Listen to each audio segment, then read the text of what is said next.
dışarıdan olsa,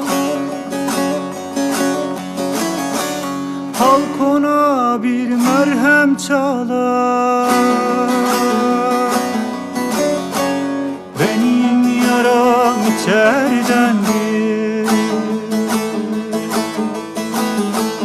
efendim, çare bilmem ne diyeyim.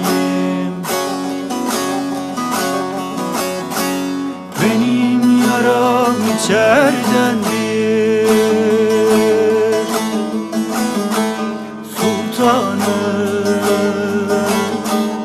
çare bilmem ne diyeyim.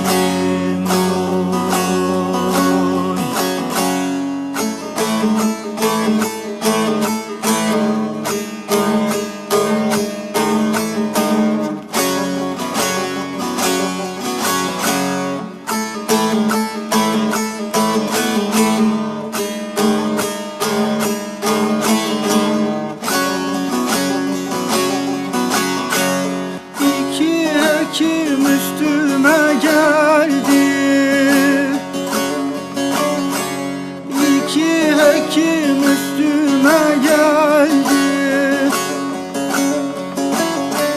Biri dilli, biri lal.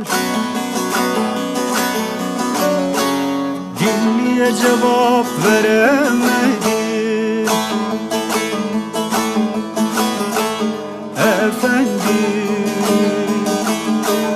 bilmem ki daha ne diyeyim.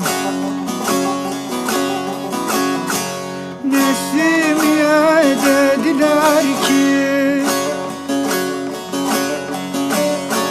Nesimiye dediler ki, derdine bir derman